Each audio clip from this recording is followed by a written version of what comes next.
colleague, officer of the Falmouth Heights Association, Greg Mazmanian.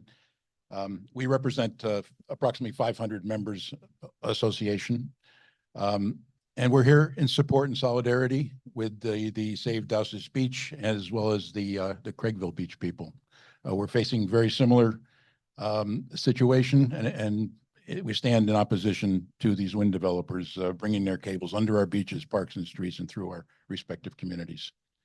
As Suzanne mentioned, it's South Coast Wind, which was previously Mayflower, and they're going to bring 1,200 megawatts, approximately 250 volts cables through our neighborhood under our south-facing Falmouth Heights Beach. And as you know, all the south-facing beaches this month already have been pretty devastated by the erosion, and our beach is no exception.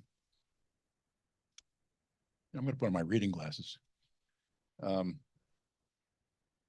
mission statement as an association, and it's very specific, is to preserve and improve the residential character of Falmouth Heights and Mara Vista neighborhoods, and to protect and enhance our beaches, parks, estuaries, and public spaces. And this is specifically addressing exactly what we're facing here. A brief history of Falmouth Heights. Falmouth Heights was one of the first planned resort communities in the United States. In 1870, just 5 years after the Civil War, a group of 5 men from Worcester, returning on a trip from Martha's Vineyard, came up with the idea to develop a similar resort type of community and purchased the land, attractive land, between Deacon's Pond, which in 1907 was opened to become Falmouth Inner Harbor, and Little Pond to the east. They sold lots over the years, and the summer cottages were built. And after a number of ebbs and flows in the economy and real estate markets, and the departure and deaths of some of the partners, one widow, Elvira Goodwin, remained with title to the avenues and 6 parks in Falmouth Heights. In 1903, Mrs. Goodwin gifted these avenues and parks to the town of Falmouth with the strict forward-thinking covenant that no building or other obstruction shall be placed upon any of the named avenues and parks, but they shall always remain kept open for the public use and for the purpose of avenues and parks. It should be noted here that the avenues and parks targeted by South Coast Wind, as referred to as preferred and alternative sites, are specifically mentioned by name in the above deed. Fast forward to 2020. I don't know if you can see. Do I have a mouse?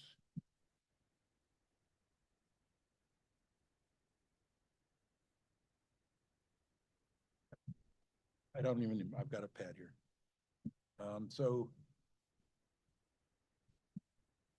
I believe that's it right there. It's approximate. That's approximately where the cables are going to come ashore and cross Falmouth Heights Beach. And they're going to go directly north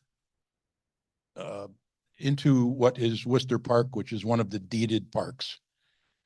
And it's hard to believe we've already been working on this for 4 years. Mayflower Wind, now South Coast, approached Falmouth in the end of 2019 to do soil testing for the purpose of testing whether the possibility of onboarding their cables in our town.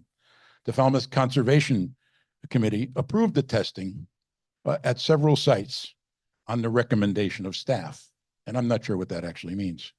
The select board then agreed to allow them with the understanding that this is without a commitment on the town's part. Then, prior to reaching any agreement with the town, Mayflower submitted their entire application to the state, naming 2 sites as preferred and alternative, both of which are within Falmouth Heights, namely Worcester Park and Central Park. As the details of the project emerged through more research than disclosure, it became clear that Mayflower, now South Coast, intentions all along was to onboard their 1,200 megawatt cables in Falmouth Heights. That project, it would be, again, like both Craigville and Dowses, as well as Covels, is to directionally drill under the Heights Beach, The work is said to be done during the off season, and I'm really hard pressed to come up with what an off season for a residential community on the Cape is. They would then use the Heights Beach parking lot for staging and storage of equipment. So in the off season, which I think they designate as something of October to April or something of that nature, that parking lot is basically used for people that do enjoy the beach in the winter, and also for some of our local restaurants, particularly Shipwrecked. They use that parking lot all winter long, and they're going to be hard pressed business wise if that's now not available to them. The cables would then come to transition vaults. Now this is something I really enjoy. Transition vaults, one vault for each cable. Each vault is 60 feet long by 12 feet wide by 9 feet high. And these are going to be buried under the first block of Worcester Court Park. Did anyone note the construction that went on at Covell's Beach by any chance when this was installed? We've got a series of drone pictures here. How can I get to them? Where's my audio visual guy? How can I get to the next one? Oh, there you go. All right. So there's a series of pictures here. We had actually hired a drone to see what we were facing if this were to come to our town, and you can see. In this case, I believe it's the beach is to the left there. Again, to the left.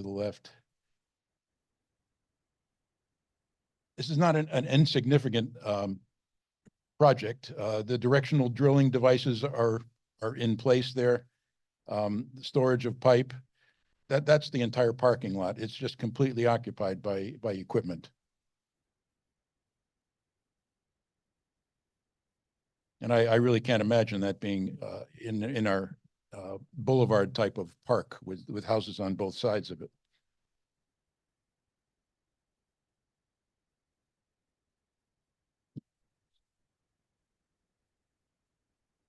And from the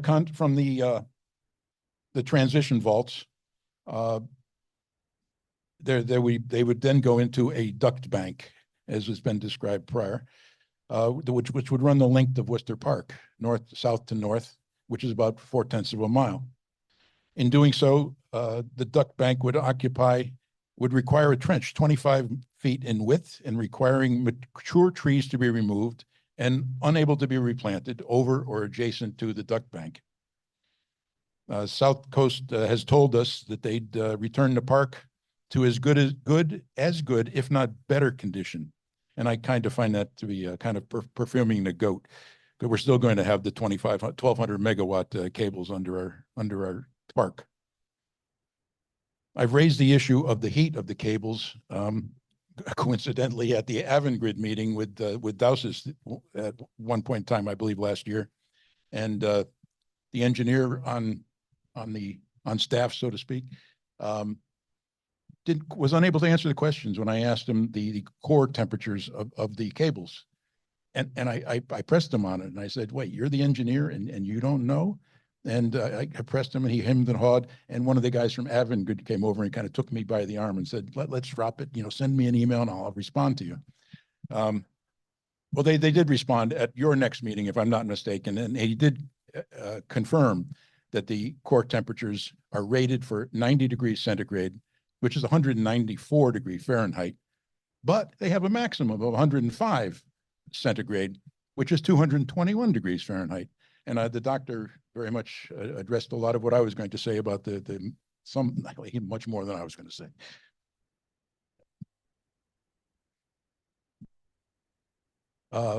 Then once the duct bank leaves the park, it's going to go into our narrow streets with utility loaded streets, progressing at 100 to 200 miles, 200 feet per day, past small businesses, banks, hotels, an inn, pharmacies, schools, stores, and residences, to a substation, a 1,200 megawatt substation. The first alternative being only 3.5 miles away, a relatively short distance compared to the second, and the second being eight miles away.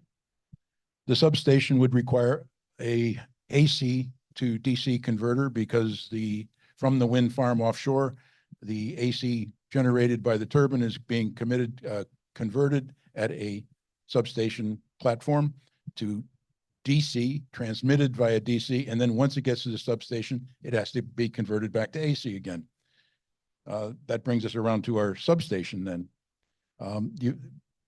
The substations described previously are very similar to what we're going to be facing with the amount of dielectric fluid, which is shocking to me to find out how much it's going to be, and I only learned about that recently.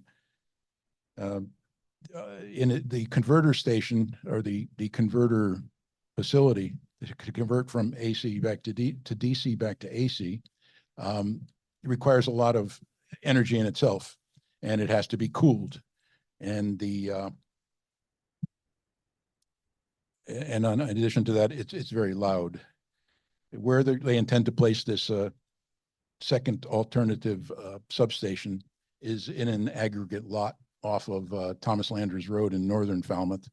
And one of my close friends actually owns a perfect, pristine piece of property adjacent to it with his own pond and 20 plus acres, et cetera, et cetera. And this is now going to be living next to him on a permanent basis. The issue of the dielectrics, the wind developer had told us at one point in time and said, well, that's why we're building a berm, all around the substation. And, well, why does it have to be 25 feet high? And well, one of the guys said, one of our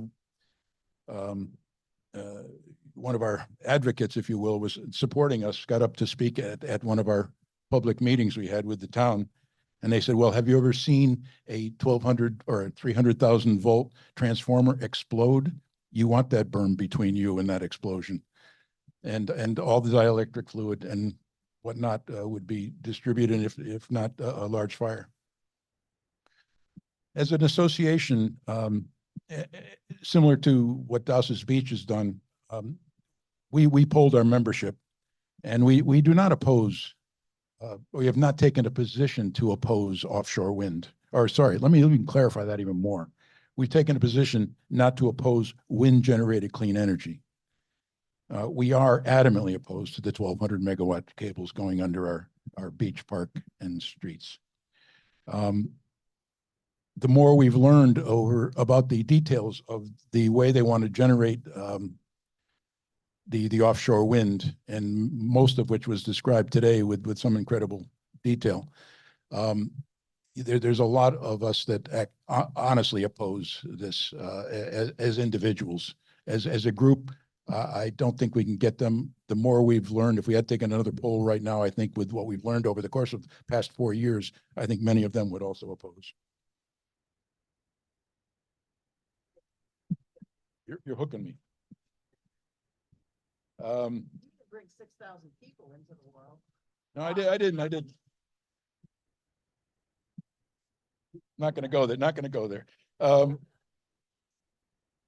So let me just quickly say, Article 97 of the Massachusetts State Constitution is one of our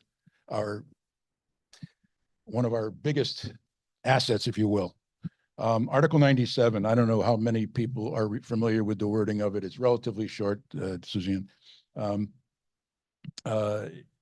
It's a protection for we, the people of the Commonwealth. It establishes a right to a clean environment, including its natural and scenic, historical, and aesthetic qualities for the citizens of the Commonwealth. It also declares the conservation of resources as a public purpose, and provides that land or easements subject to Article 97 shall not be used for other purposes or disposal without 2/3 roll call vote of the legislature.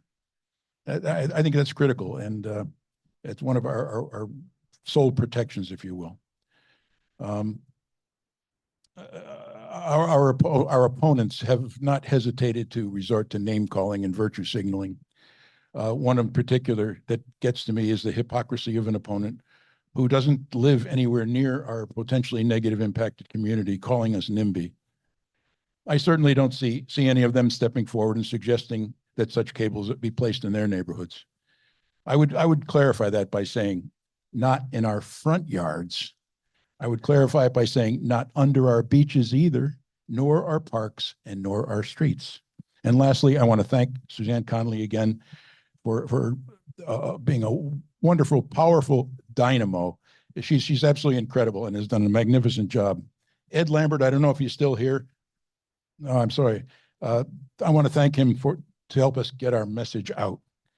And with respect to Mr. Krakoff, the article in the Times recently, like the other villages, I'd like to declare that for this citizen group that you profess to know something about, we have no connection to any entangled web of anti-clean energy agenda and to kill offshore power. And we've never received a penny from any coal or oil gas company. Our members have funded everything, period. And tiny turbines, he said in that article, a turbine the size of the Empire State Building and 150 of them just in our wind farm. I'm sorry, Mr. Krakoff. Thank you very much.